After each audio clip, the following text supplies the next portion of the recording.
magazine. He's been with Commentary since 1994. He's the senior editor there. Gabriel Schoenfeld has written for Commentary on a wide range of issues and subjects, including the Vietnam War, issues of terrorism, nuclear proliferation, the Cold War, and certainly issues of anti-Semitism, as well as 20th century German and Russian history. His articles have been published in other leading journals and magazines, including the New York Times, the Wall Street Journal, the Washington Post, the New Republic, and the Atlantic Monthly, as well as others. Gabriel Schoenfeld earned his doctorate degree from Harvard University, and as many of you know who studied issues, contemporary issues of anti-Semitism, he wrote, I think, a very important book in 2004 called The Return of Anti-Semitism, and I think in a way launched the intellectual inquiry into what's happening in the contemporary context on a very important issue. So it's really a privilege to have you here today.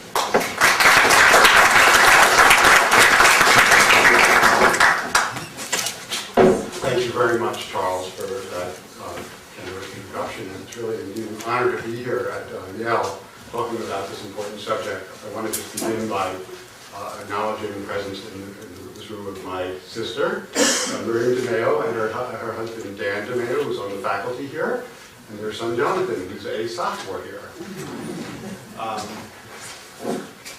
Charles mentioned that I am an editor at Commentary, and I want to use that as a way to begin explaining how I came to write a book about anti-Semitism, which I started working on in 2002. Commentary is published by was at that point published by the American Jewish Committee.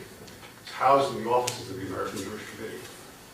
And as I was working in the offices, in those offices, in that building, over a decade, I observed, as time went by, that an ever more stringent set of security measures were being put in place in and around the building.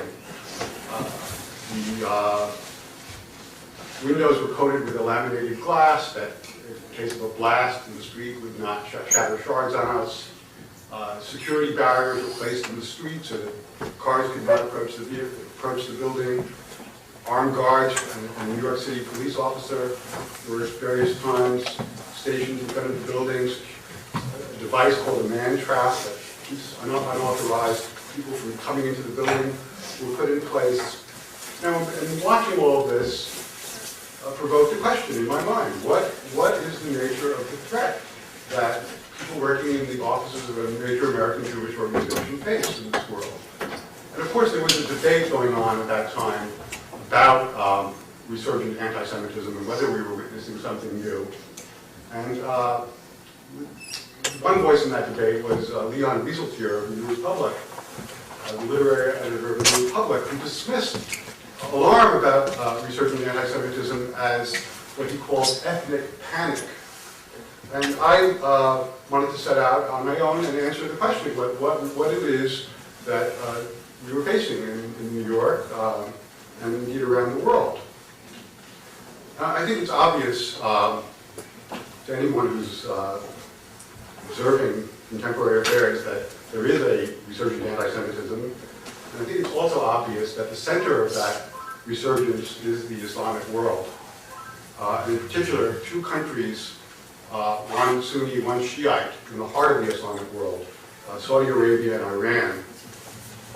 In both of these countries, one finds an extreme exterminationist brand of anti-Semitism that draws on a variety of motifs, draws on indigenous Islamic sources, fuses them with medieval Christian anti-Semitic themes, brings in certain modern Nazi racial ideas, and propagates this blend of very lethal hatred internally in its, all of its institutions, in its mosques, in its schools, in its textbooks, on their radio stations of these two countries, on the television stations. And I just want to give you, before moving on from this material, to give you a flavor of what the kinds of things that are being put into circulation by these countries. This is an account by the Saudi newspaper Al Riyadh, of how Jews, for the festival of Purim, make pastry we call hamantashen. And the ingredient for this is not poppy seeds in their telling of it, but something else. And just a brief paragraph. They explain that, let us examine now how the victim's blood is spilled. For this, a needle-studded barrel is used.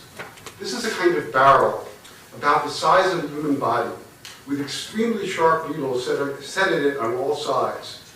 These needles pierce the victim's body from the moment he is placed in the barrel. These needles do the job, and the victim's blood drips from him slowly.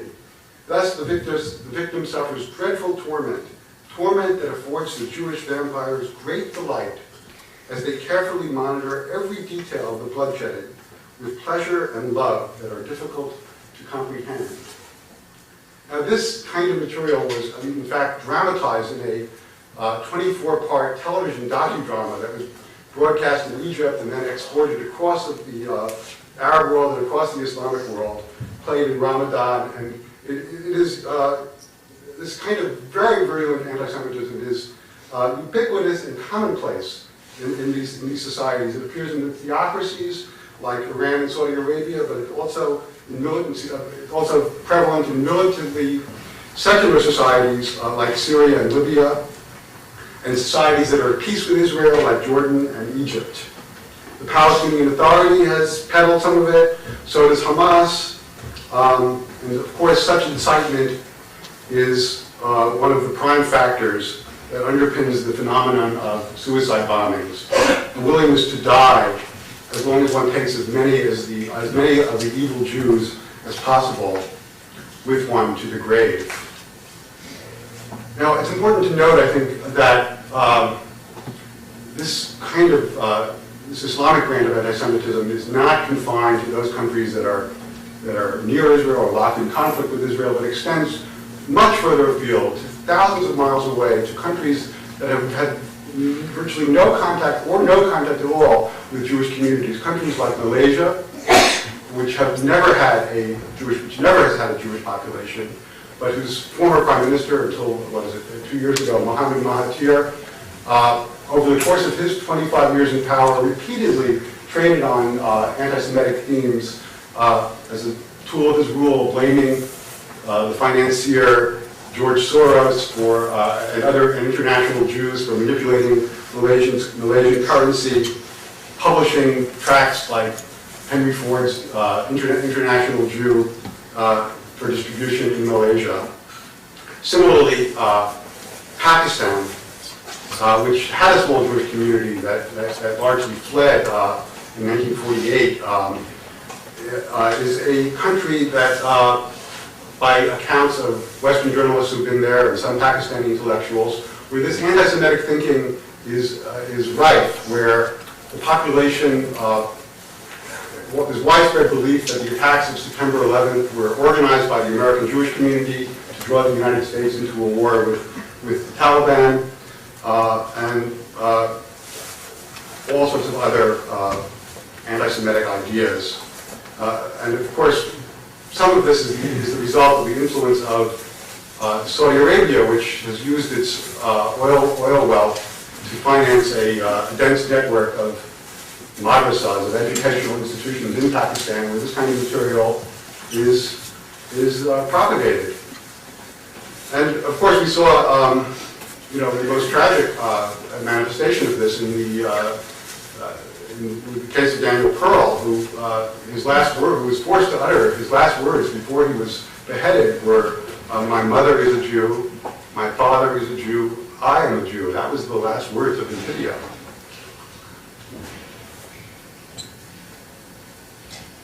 Now, Europe would seem to have inoculated itself against this kind of anti-Semitism. World War II, a war against the Jews, led to the total ruin of Western Europe, parts of much of Eastern Europe. Along with 6 million Jews, tens of millions of other Europeans, civilians and soldiers, perished in the war that Hitler unleashed against the Jews. And this indeed has served to inoculate Europe to a large degree against this kind of certain kind of anti-Semitism. There is an anti-Semitic right in Europe, but its electoral ambitions have not really amounted to much. The two exceptions to the rule, perhaps, or maybe they're not exceptions because they themselves have not gotten very far, are Jean-Marie Le Pen, the head of France's National Front, who in 2002 managed to force a runoff in the election with Jacques Chirac, which was the high watermark of his career. But he subsequently lost to Chirac in the largest landslide in the French history of the modern French Republic. And his platform, in any case, was more generally xenophobic than anti-Semitic, although it was not certainly free of that, or tinge of that. And then, of course, there's in Austria, there's the case of Jörg Haider, the head of Austria's Freedom Party, who comes directly from a man who comes directly from a Nazi milieu. His fortune is based upon lands that he inherited from his parents, which was confiscated from Jewish families in Austria. And in 1999, he managed to win, his party managed to win 30% of the vote in Austria. And the New York Times at the time editorialized that this represented the possibly the wave of the future. But in fact, the Freedom Party in elections 3 years after that dropped down to 10%. And it's really remained a rather marginal party. And I think in both instances what's happened is that these xenophobic parties have had their xenophobic message co-opted by more mainstream parties, and they've lost influence. But if this kind of right-wing fascist or Nazi-style anti-Semitism has not been on a tear in Western Europe in the post-war era, then this hardly means that anti-Semitism in Europe is dead. But there are other anti-Semitic traditions that are very much in play. And the first and the most obvious is the Islamic one. There's been a profound demographic shift in Europe in the post-war era. If there were 1 million Muslims in Europe, living in Europe in 1945, today that number has swelled to approximately 20 million. And they represent one of the fastest growing populations in Europe in this world where birth rates are very low. And I'm aware that I'm making some gross generalizations that cover up some significant variations among European Muslims. We go from country to country and from grouping to grouping. But in general, it is a population that is faring very poorly on every indicator of social and economic success. It's suffering from high rates of unemployment, high rates of illiteracy, high rates of incarceration. It is a profoundly alienated population. It is also a population that has brought with it to Europe many of the attitudes and the passions and the hatreds that are ubiquitous in the Islamic world. And it's also a population that is still living in Europe, recipient of broadcasting from the Middle East. Some of these very these hateful television broadcasts are beamed directly into France and Italy from places like Lebanon. And one result of this has been a striking rise in the level of violence directed against the objects of this group's hatred, namely Europe's remaining Jewish population, its institutions, its synagogues, cemeteries, and on individual Jews. And the most dramatic case, I think, has been in France, where we've seen, I think, the most activity of this nature, culminating in the torture murder last year of a young French Jew, Ilan Halimi, which seems to have awoken the French government to the nature of the problem at last, and there has been a concerted effort to try and confront it. But the fact is that it's difficult to be a Jew in France today, that French Jews are emigrating from France to Israel in record numbers, that French Jewish parents who typically prided themselves in the past on entering their children to the French public school system are no longer able to do that in many cases. The French schools have become too dangerous for their children. And it's a place where the chief rabbi of France has warned Jews not to wear attire that identifies them as Jews in public, which is a striking thing to be said in Europe of 2007. Now, the situation in France has begun to ease, and I'm not sure that it really has. Great Britain is now taking center stage, and there are reports just this year that anti-Semitic attacks there increased by 40% in 2006, to the highest levels since records began to be kept in 1984, which is almost certainly connected, this very sharp rise, to this past summer's war between Hezbollah and Israel, which typically provokes a rise in violence in Europe. Now, but beyond what is happening on the streets and that kind of street violence, I think perhaps more important is what is happening among Europe's elites, where another old anti-Semitic tradition is displaying fresh life. And I have in mind here the anti-Semitism of the left.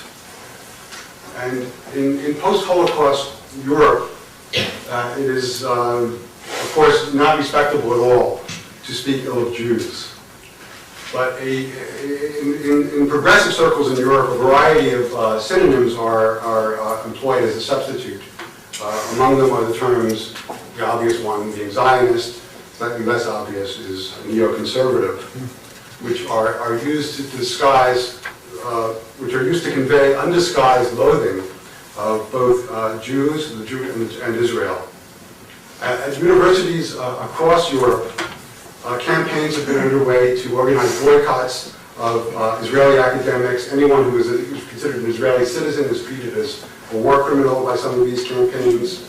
And all of these campaigns are premised on the mendacious idea that Israel, the Middle East's only liberal democracy, is the world's worst human rights violator. While those organizing these campaigns, these boycott campaigns, maintain near total silence about genuine human rights abuses elsewhere, the ongoing genocide in the Sudan, or unrestrained tyranny in countries like Saudi Arabia and Iran. Now, in some of this left-wing this progressive anti-Semitism, there are fascinating echoes of the left-wing anti-Semitism of another era. I just want to read a brief quotation from the French socialist Pierre Proudhon, writing in the mid-19th century, a man of the left, who offered his own remarkable solution to the problem posed by the Jews. He said, Proudhon wrote, "We should make a provision against that race, which poisons everything by butting in everywhere, without ever merging in with any people. We should demand its expulsion from France, except for individuals married to French women. Abolish the synagogues. Allow them to enter no employment. Finally proceed with the abolition of this religion. Not for nothing have the Christians called them deicides. The Jew is the enemy of mankind. That race must be sent back to Asia or exterminated." Now, what's astonishing here is not only that Proudhon fully anticipated the solution employed a century later by the Nazis, exterminating the Jews, but also the idea, traceable to the anti-Semitism of the medieval era, that the Jews are the people that poisons everything, the people that poison the wells, the people that are responsible for the Black Plague. And this same idea is very much in evidence today. Simon Jenkins, the leading columnist for the London Times, can find no explanation for the war in Iraq other than that Jews, whose first commitment, he says, is to the defense of Israel, have seized the reins of power in Washington and even London. And left-wing magazines in England and in Europe carry cover stories about Zionist cabals, featuring pictures of the Jewish star piercing the U.S. Capitol. It is Jews, once again, who are held responsible for the world's ills in the form of the Jewish state. And it is Jews who refuse, as Proudhon had it, to blend in with their neighbors and disappear. Now, particularly striking in this left-wing anti-Semitism is the persistent effort by leading European intellectuals to delegitimize the Jewish state by linking it to the ultimate symbol of evil, Nazi Germany. To be sure, this is not an entirely new phenomenon. Back in the early 1980s, Olof Palme, the Swedish Prime Minister, a leading figure on the European left, he was president of the Socialist International, accused Israel of locking up the Palestinians on the West Bank just in the way the Nazis locked up Jews in the Warsaw Ghetto. That caused a huge stir at the time. But what was a shocking novelty in the early 80s is today a commonplace.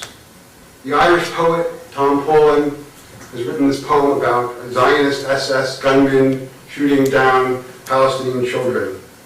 Jose Saramago, the novelist, the Portuguese novelist, in classical anti-Semitic language, says that the Israelis, motivated by the certitude that they are chosen by God, are committing crimes against the Palestinians like those committed by the Nazis at Auschwitz. But of course, all this is a fantasy. There are no gas chambers on the West Bank, and no crematoria, and no genocide is taking place. But the fact is that Jose Saramago is not a crackpot writing for other crackpots. He is a leading man of letters. He is a Nobel laureate in literature. And the fact that he is giving voice to such ideas is a sign of how far this left-wing anti-Semitism has traveled in Europe. It is also a sign of how some of the most progressive figures on the European stage are actually agents of the most reactionary aspects of the European past. What about the US? Where do we stand in relation to these patterns? I would argue that they appear here, but in the same patterns appear here, but in greatly attenuated form. As in Europe, the anti-Semitic right in the United States is at a low tide. The 1995 Oklahoma City bombing by Timothy McVeigh discredited the message of all these fringe movements and brought them all under unprecedented police scrutiny. Groups like the Aryan Nation and the militia have been under tremendous pressure, and their memberships are down, and they don't play much of a role, although of course any lone crackpot can do a lot of damage. Conservative intellectuals who have flirted with anti-Semitism have been drummed out of the conservative movement. Just to name two more prominent ones. Jude Winniski was a distinguished member of the Wall Street Journal editorial board, but then began to write, not in the Journal, but elsewhere, papers in defense of the anti-Semitic pronouncements of Louis Farrakhan. And he was let go from the Journal, and the next thing one knew, he was really a crackpot writing for a website, and that was the extent of his influence.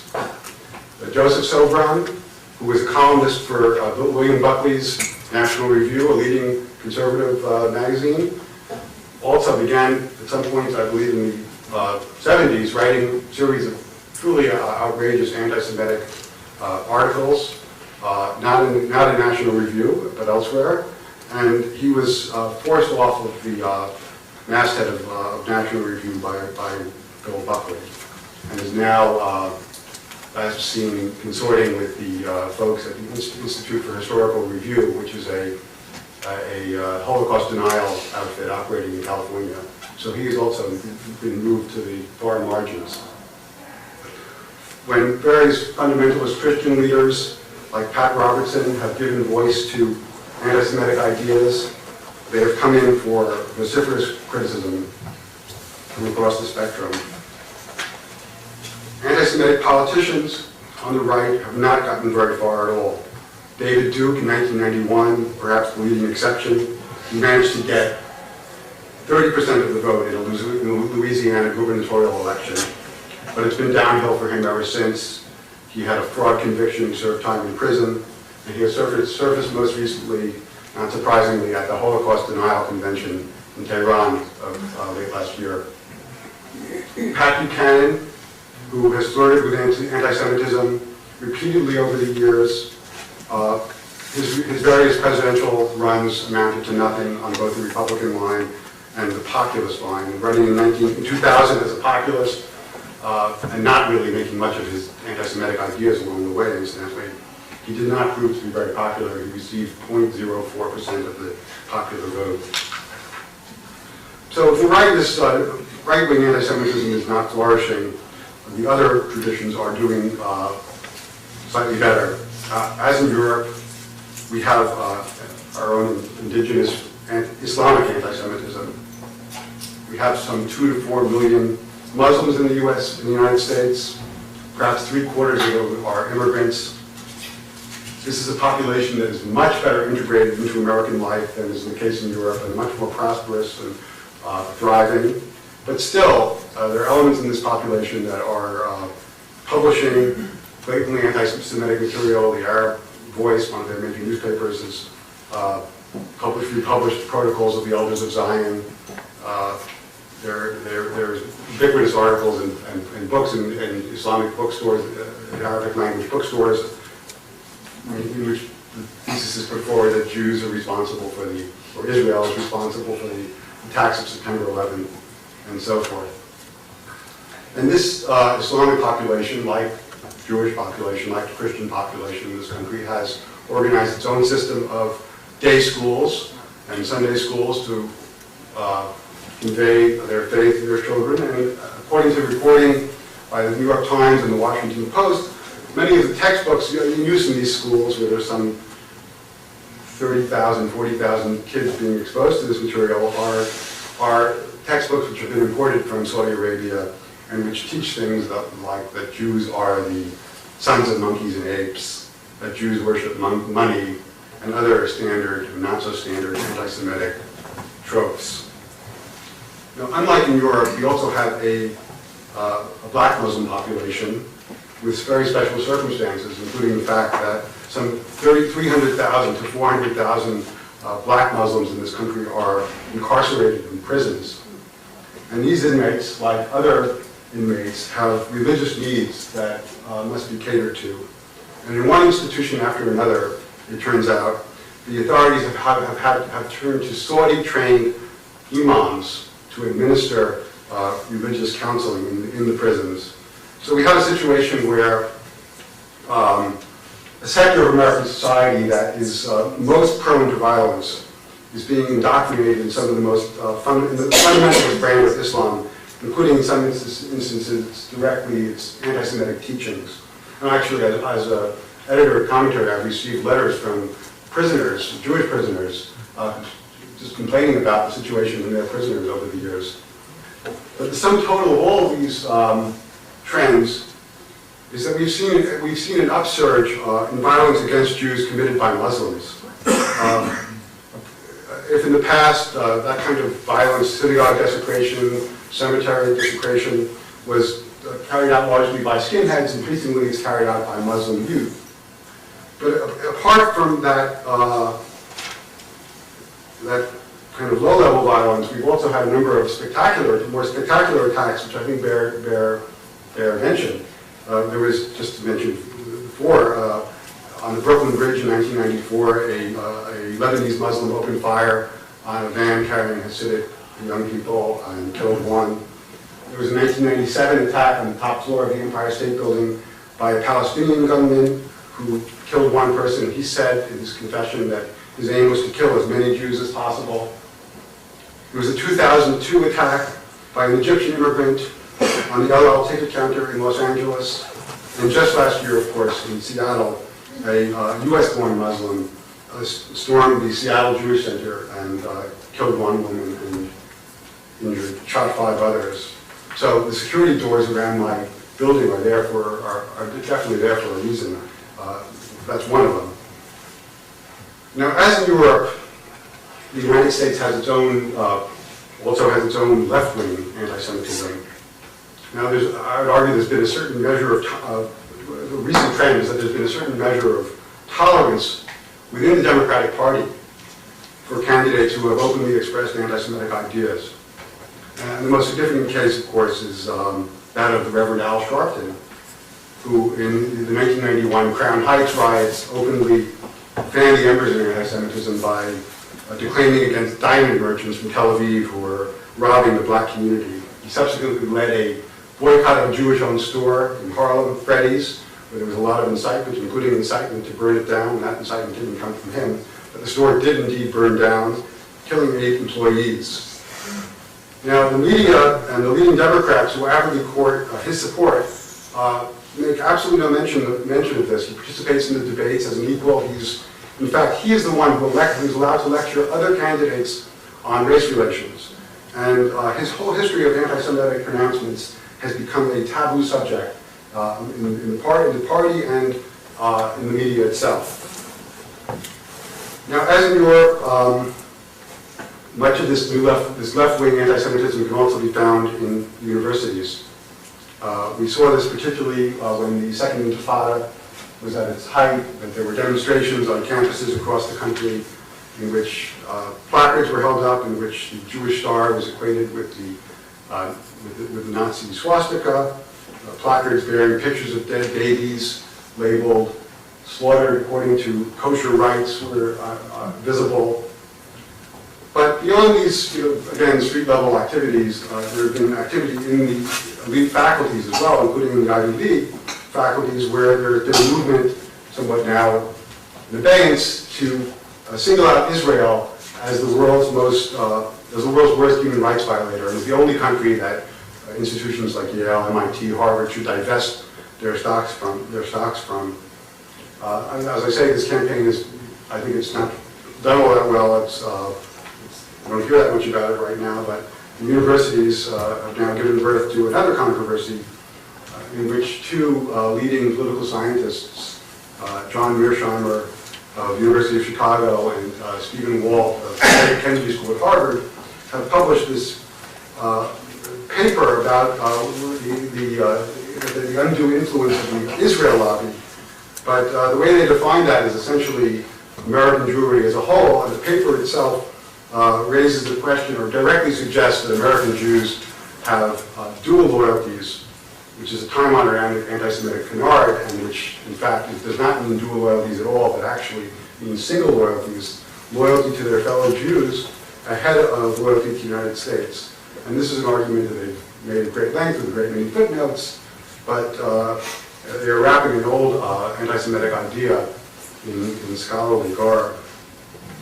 Now, Mearsheimer and Walt would strenuously deny that there's anything anti-Semitic about their paper. Indeed, they insist that they themselves are philo-Semitic, as they told interviewers in England, which brings me to 2 concluding points that I would like to make. Which is, first, is that just as there is something called Holocaust denial, there is something called anti-Semitism denial, which is a refusal to call things by their proper names. I'll just give a few instances I encountered in the course of writing my book. There was a riot in Ukraine in which youth were chanting "Death to the Kikes" in the street. And the following day, the mayor of Kiev had a press conference. He was asked by several journalists about this, and he explained that it was not anti-Semitism, it was just hooliganism. Jacques Chirac, president of France, at one point he said there's no anti-Semitism and no anti-Semites in France. He subsequently adopted a less denying point of view. And I had my own peculiar encounter with this while I was researching the book. I came across a quotation from a student newspaper at Rutgers that I wanted to track down and authenticate. It said something like, it said exactly like, "Die, Jew, die, die, die, die, build yourself an oven, die." And I called the faculty member at Rutgers who was responsible for this publication. I didn't have an original copy, I'd just seen it quoted somewhere. And I wanted her to tell me whether it in fact appeared, and also what she could tell me about it. And she did confirm that it appeared, and she said, but she asked me what I was using it for, and I said, I'm writing a book about anti-Semitism. And she said, oh, Mr. Schoenfeld, you don't understand. That's not anti-Semitism. That's just students blowing off steam. So I think there's a refusal in some quarters to face exactly where we are. The dangers that are on the horizon are very various, and I think it's important not to exaggerate them and to analyze each of them according to its own situation. But I don't think that it's fair to say that the Jewish world, as Leon Wieseltier would have it, is in a state of ethnic panic. And indeed, given the fact that there is a regime, the Iranian regime, which is imbued with anti-Semitic hatred, whose president openly denies the Holocaust, and whose president openly speaks of annihilating the Jewish state, or wiping it from the map. And it's a regime that is engaged in terrorism against the Jewish world, blowing up the Jewish Cultural Center in Argentina, and the Israeli embassy there in the 1990s. And a regime now intent on acquiring nuclear weapons, and according to best intelligence estimates, is 2 or 3 years away from actually acquiring such weapons. Comparisons, in some respects, to the dangers faced by the Jews in the 1930s are not completely out of order. And thank you for your attention.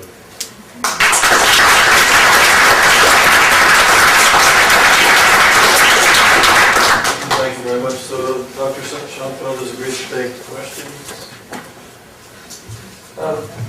Specifically, early on in your talk, you mentioned about the anti-Semitism in the Muslim world and the publications there and the television shows. So I wanted to know about 2 things. One, what can be done to combat it in the Muslim world? And 2, to what extent is it bad faith versus if everywhere you look there are publications of the Protocols of the Elders of Zion, people come to believe, oh, well, it must be true. So to what extent is it driven by bad faith, you think, versus ignorance or misinformation? I think it's largely not driven by bad faith, but is taken on a life of its own and accepted as truth by large segments of the population. Now, when it goes into intellectual circles, things become more murky, but I think it's not an accident that the leading Egyptian journalist, Mohammed Haikal, who wrote, I mean, one of the best histories of, let's say, the Yom Kippur War from the Arab side, a reputable historian, a man who moves in, comfortably in European capitals, has endorsed the works of David Irving, the British Holocaust denier, and so I think there's I don't know if it's bad faith or not, but it's a fact that these beliefs are top to bottom. They're not just at the grassroots; they're in the elite, and as for combating them, that's a very difficult problem.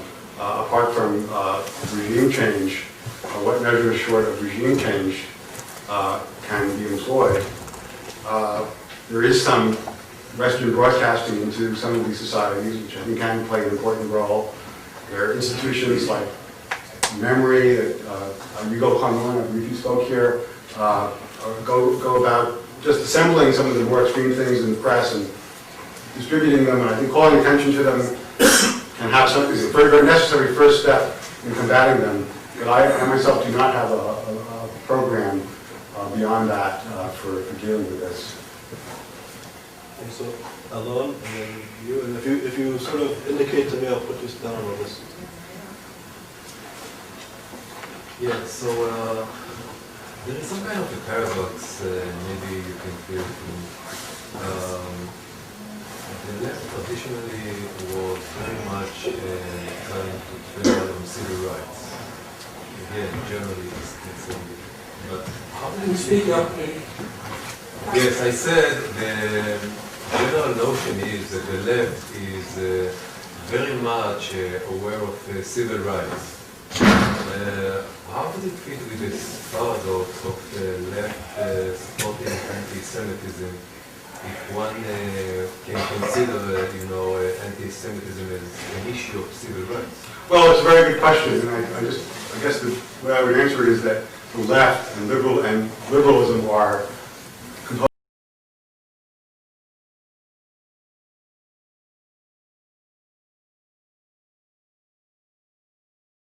of the left that believes in civil rights and defends civil rights and advocates civil rights. But there are other strands that go back into the Enlightenment.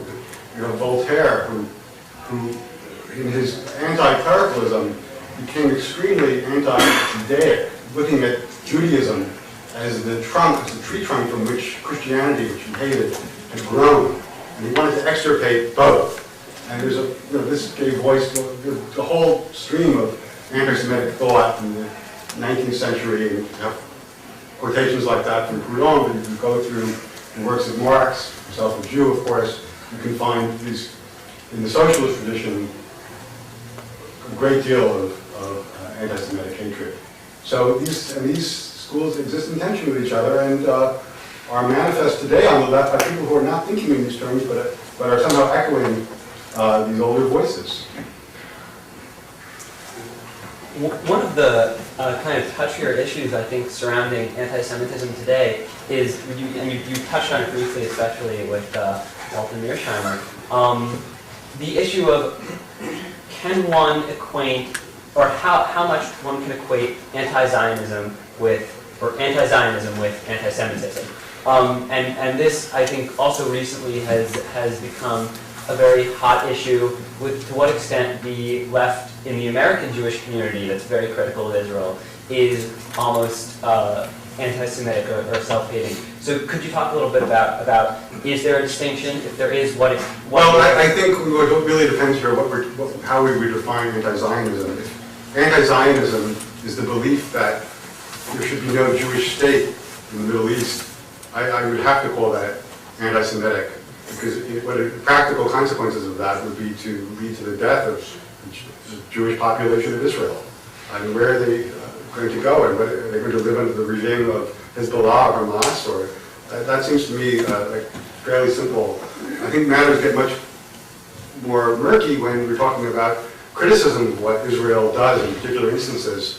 And some of those criticisms can be anti-Semitic, some can't be. Just to give an example of the kind of criticism that I would regard as anti-Semitic, when, for example, in 1994, and this hotel was blown up in Netanya, and Israel launched an incursion to Jenin, a refugee camp, to try and apprehend the perpetrators. All sorts of people were condemning Israel for the crime of genocide. And this, I think, this kind of extreme exaggeration. I mean, there were, I think, a total of 50 people, Palestinians, most of them were armed gunmen, died in that gun battle. To call that genocide, I think, is to really misuse language and then to raise the question of why you're misusing language. But I think to raise objections to where Israel puts its security barrier, all sorts of other questions are not necessarily motivated by bad faith and could be perfectly legitimate. But I think one has to go on a case-by-case basis. It's not there's no bright line. I have two questions, Gabriel. One is, where in the pantheon of Jew haters or critics of Israel would you put Jimmy Carter? Secondly, I'm from Canada.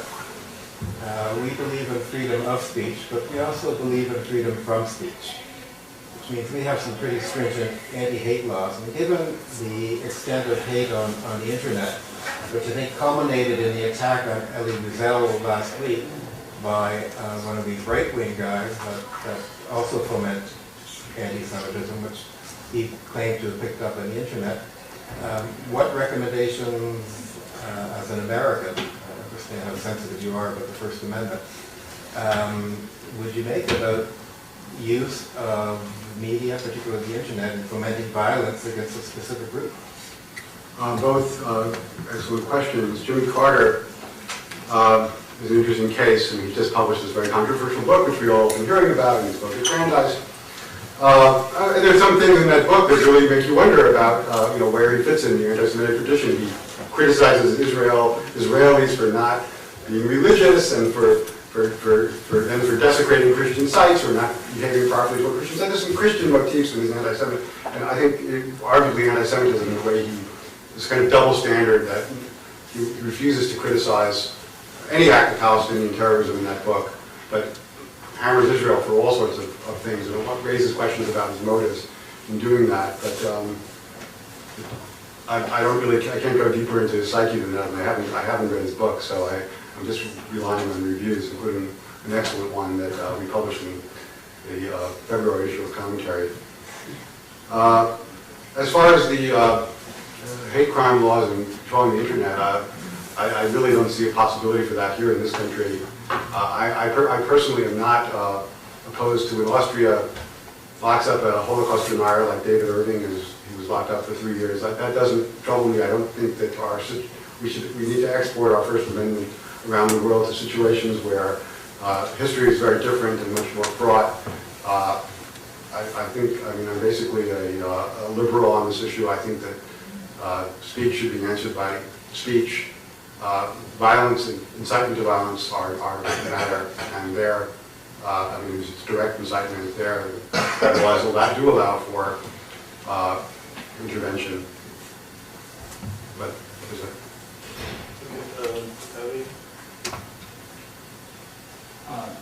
My question is, why hasn't the American phenomenon pushing both liberal and conservative anti-Semites to the fringes of political and academic spheres, why hasn't that been successful or been mirrored in Western Europe? Well, the histories are just so different, and the soil in Europe is so much more fertile for this kind of thing. The United States has really never been a place where anti-Semitism has enjoyed much popularity. I mean, there's some exceptions and some exceptional periods, but whereas a melting pot, there are other groups that have been beneath the Jews in our history. Of course, American blacks occupy a space that's far below them, but in the 19th century, you had Catholics and Italians who were the objects of prejudice. So the Jews are not at the bottom. And while in Europe, for all sorts of historical reasons, many volumes have been written about, they are been a targeted minority and remain so, even though they've largely been destroyed. Yeah, and also two questions for you. Pakistan is very complicated because here you've got Musharraf who met with the American Jewish Congress and encouraged a group of American Pakistanis to go to Israel, and they did, and report back to them. And at the same time, I don't remember hearing Musharraf cry out that Daniel Pearl was murdered, nor any changes in the textbooks there and things like that. So I wondered if you had gone any deeper into issues in Pakistan. And the second question is, in Connecticut, what's facing right now is University of Connecticut has traveled to Dubai, has been talking to Dubai about a branch campus, and because we're speaking out that maybe that's not such a good idea, they're putting it on hold right now. On the other hand, Abe Foxman is going to Dubai, the Conference of Presidents of these organizations is going to Dubai, and Shimon Peres, not too long ago, was next door with the United Arab Emirates. So I guess the question is have we seen anti-Semitism in those areas? Is the possibility of some moderation there? Politics might actually be a little more open. I don't have really much more additional insight into the situation in Pakistan. One caveat that I have one of my 3 daughters, all of them in the past attended public schools in New York with large Pakistani populations. And all of my children have reported various episodes, blatantly anti-Semitic pronouncements by fellow students and teachers and parents of those students. So I think this is just a very poor immigrant community, but these ideas are prevalent, are quite prevalent. It's not just media reports. I've seen this with my own. I've heard this with my own ears from my children. The Gulf states. I mean, they're small, and I think they're in various ways they're easier states to modernize. They have the resources, and I think there is more. I mean, there is more hope for them that they were going to move away from these radical ideas. They have a strong interest in combating Islamic terrorism, which thrives on this kind of hatred, in fact, is organized around it. So I think, I don't know the specifics of what your school is organizing, but I'm not for closing all doors, and I think there has to be a process of influence at work in dealing with these countries.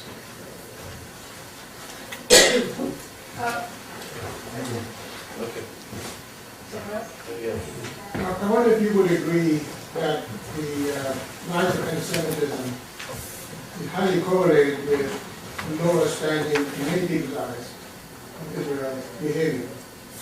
If you agree with that, I wonder if you would think the U.S. situation first.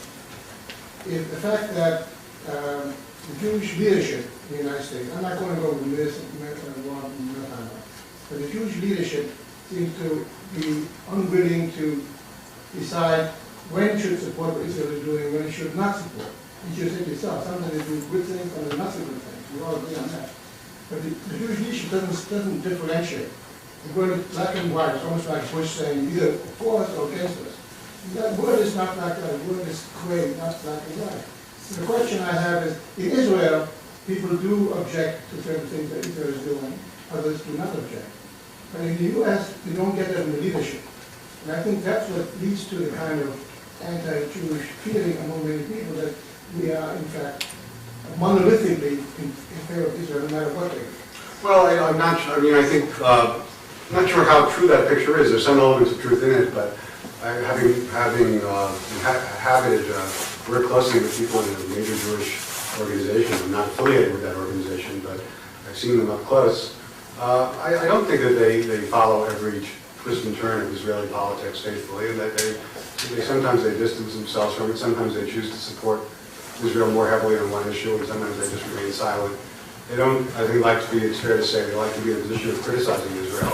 That's not what they see their role as doing, but they don't defend everything Israel does slavishly. And I don't think, in the final analysis, that what the Jewish American organizations do or don't do is what's promoting this anti-Semitism. I think I see it much more as a rational phenomenon that has roots in all sorts of resentments and hatreds that are not susceptible to change. But I also think that the first part of your question is relevant, in that when Israel was much stronger and had unquestioned superiority in the Middle East, when it was after the 67 war, we didn't see very much of this.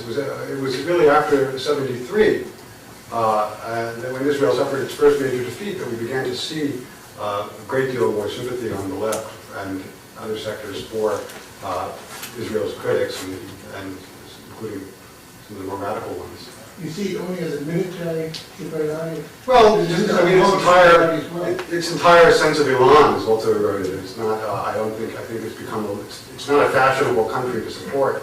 It's become deeply unfashionable for lots of reasons.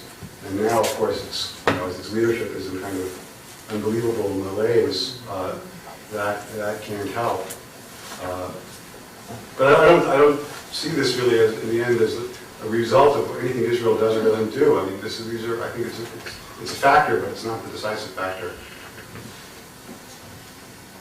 I just wanted to answer what I think I've heard about the civil rights, the liberal issue about why people against Israel or accuse it. Well, one of the things people say, and I'm not speaking for myself, is that the Palestinians have been, locked up or whatever, all the kinds of things, which all have some truth, but not, I personally don't believe that Israelis are responsible, but that's the kind of thing I've heard about people who feel that Israel was, violating. Right, well, I mean, that's clearly, yes, I mean, that's clearly. And you didn't yes. answer, you had another answer. I had another answer, but your answer is. Maybe superficial. Well, it seems valid as well. I just didn't go in that direction for whatever reason. Since you ventured into the area of Muslim terrorism, I'd like to ask you the most effective terrorism that the Muslims Palestinians used against the Israelis were, of course, the suicide bombings, and there was no criticism of that. Now they have extended that technique to blowing up each other with the destruction of the Shiite the Golden Dome, blowing up Shiites, blowing up Sunnis, and Sunnis blowing up Shiites, Arabs, Muslim Arabs destroying black Muslims in Dhofar and Chad, and the absence of any criticism by the clerics of Islam and the intellectuals of Islam. I understand why they didn't care when Jews were blown up, but what's some psychopathology? Well, I mean, the prevalence of anti-Semitism is a classic indicator of a very sick society. Yes. And so it's not surprising that that sickness is spread, not only, and the victims of that sickness are not only Jews in the Arab world and the Islamic world generally. There's so few Jews left that these sick societies are turning on themselves and each other and waging war against each other, and which is what we're seeing now in the really open Sunni-Shiite split that's dividing the Middle East, which holds some interesting opportunities for Israel in a strategic way possible, because of alliances, in fact, against Shiites and some of the Sunni regimes that have been talked about more. But as you say, the clerics are not likely to be making criticisms of either side without fear of consequences. It's a very violent world where people are abducted, tortured, and killed. So it's risky to raise one's voice against many things in these tyrannical societies. Yeah, I guess I found your account of the right's renunciation of anti-Semitic elements a little bit unconvincing, and I'm thinking, somebody like Pat Buchanan has sort of received the Sister Soldier treatment from the right. There are a lot of people who didn't get the memo, like MSNBC and his 50,000 subscribers to his magazine and Reagan Books or whoever publishes his books. And just to compare him with somebody like Al Sharpton, I would say they're equally corrosive and divisive figures, but I'd also say they occupy equally sort of unmarginalized or not marginalized enough kind of positions. If you look at their electoral success, I think Pat Buchanan did a heck of a lot better in 1992 than Al Sharpton ever did. He maxed out about 15% in South Carolina. So, I mean, if you're using that as a rubric. So I just thought your account of the right was just a little bit Pollyannish. And I think kind of long-term, I mean, isn't maybe the long-term threat from the right still the more dangerous? First of all, all your remarks about what I said seem on target. I really was talking about the electoral prospects of Buchanan, but I do agree with you that he's not been marginalized. He's accepted in these mainstream places. Certainly not accepted in the Republican Party, though, because he left the party and he's a liability for the party. But I think he is a part of the mainstream media culture. I just don't see the evidence that would point to the right being the long-term danger in this country for anti-Semitic movement. I see, to the extent that I see trouble, I see it coming from the Islamic world and from the left, and I chapter and verse. I think Walt and Mearsheimer represent an interesting new twist, because they're not on the left. They're really centrist, realist types. So it's a kind of emergence of this kind of dangerous current right in the very center of the establishment. I don't think that's I don't know if you would call that the right or not, but it seems to me just dead center. To what extent do you think anti-Semitism in the Arab world or the Middle East in general, the Islamic world, is sort of a function of a resurgence in pan-Arabism, maybe as an attempt to sort of unite what are currently divided forces? Well, I think anti-Semitism plays a role that is something like that. I mean, it's a very convenient message for regimes that have a lot to answer for, regimes that have really failed their people, that have not. If you read the Arab Human Development Report, the successive Arab Human Development Reports, these are documents produced by the United Nations by Arab intellectuals that appraise Arab societies and compare them to other societies. I mean, these are really societies in horrific condition. And I mean, low rates of illiteracy. I mean, I think the combined Arab GDP, including petroleum, is less than the annual GDP of Spain, one European country. These are countries that are not doing well, and anti-Semitism plays a vital role in pointing to a place where you can point to blame for the ills of these societies. And Israel plays a vital role as well. And fomenting hatred of Jews, of Israel, of the West, of Christians as well, is that, I think, the answer to your question. In recent decades, we've seen strong philo-Semitic sentiments and pro-Zionist sentiments coming from evangelical Christians, perhaps driven by the faith in the Bible. Is there anything like that going on in Europe? Not that I'm aware of. Not at all.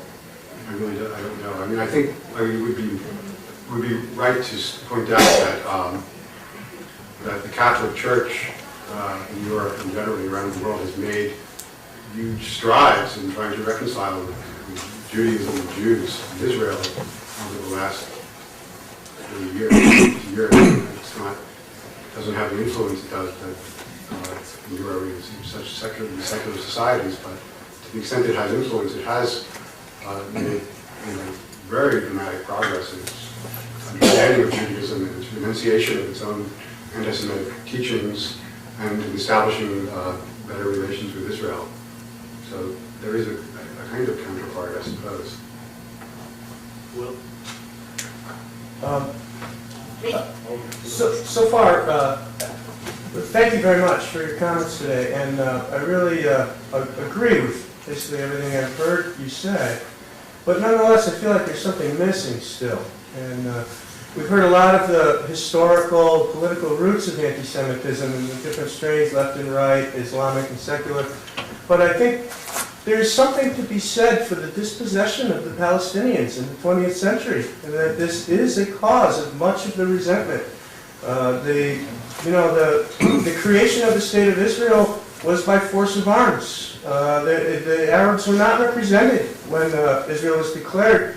And the Arab states today, supposedly, will make peace. They have agreed to a lot of the things, the UN resolutions, basically the Camp David framework for peace.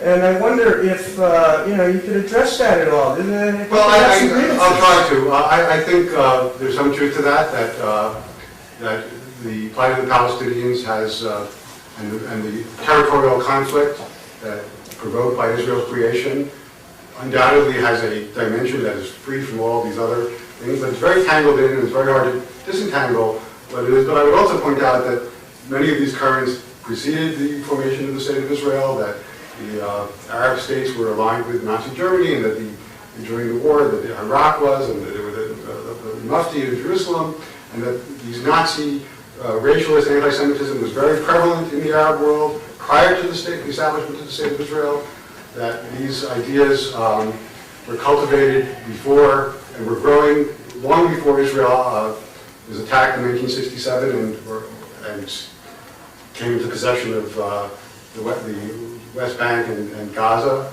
and that I don't agree with that the Arab states at this point are willing and ready to make peace with Israel in terms that responsible Israel. Jim Carter says so in his book.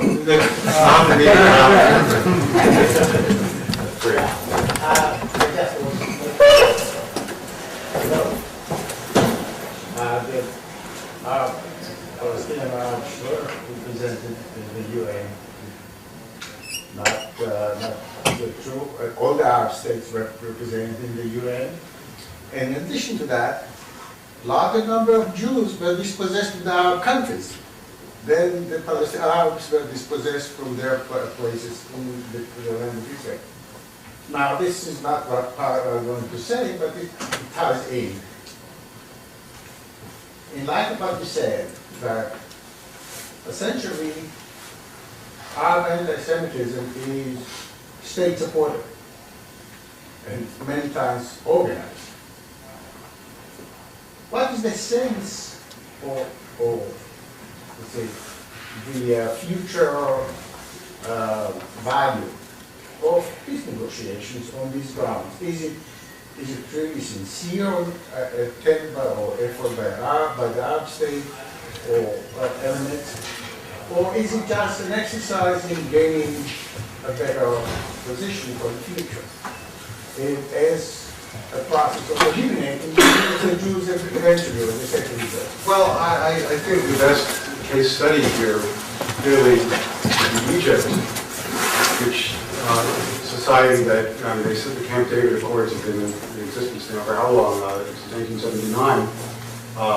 And basically held, despite the fact that Egypt remains a society where there's a great deal of state-supported anti-Semitism. And largely because I think it's in Egypt's interest not to wage war against Israel. It has other strategic issues in the region.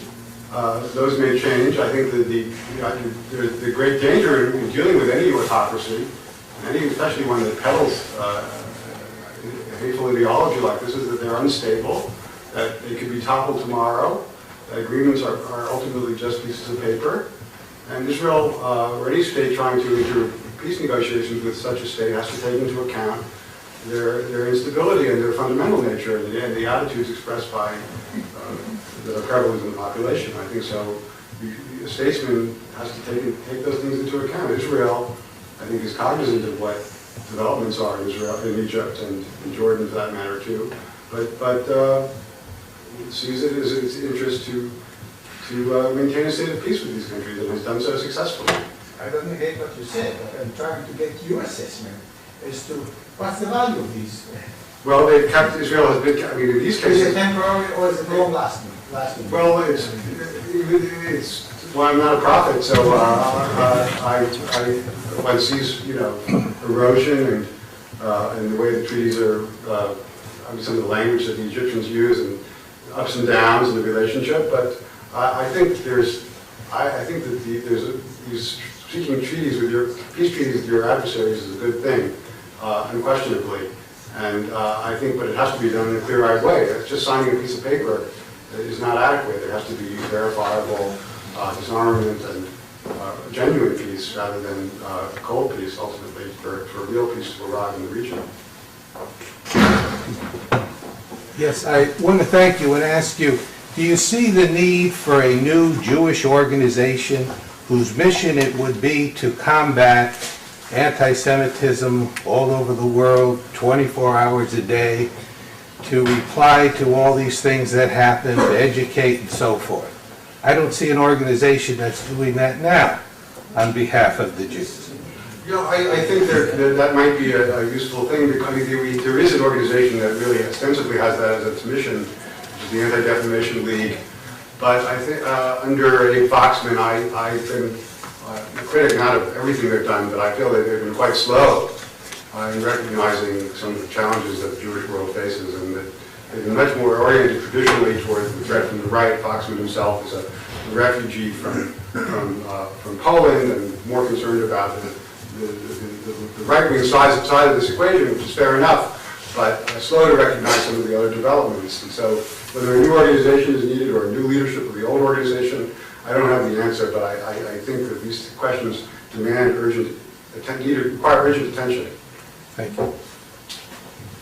This will be the last question. Is there anybody else?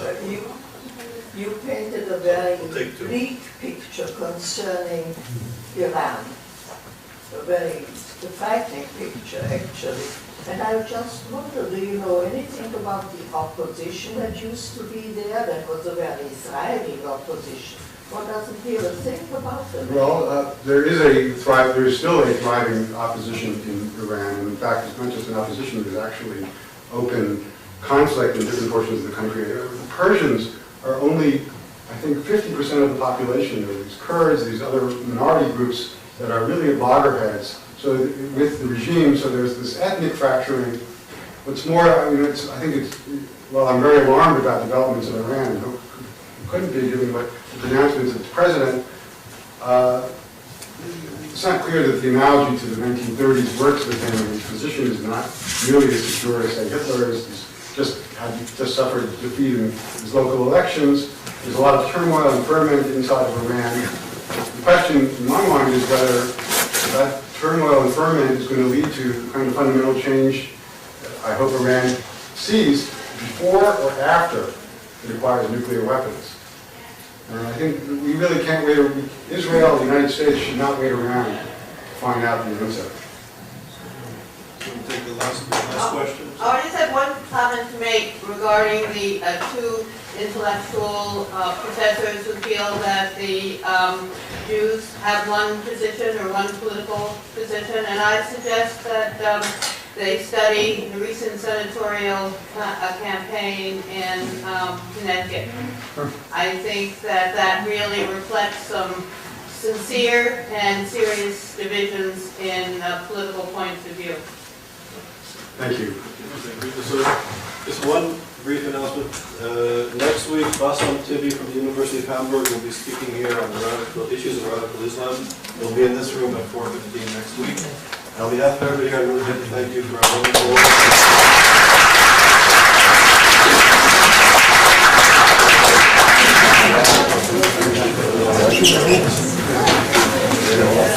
wonderful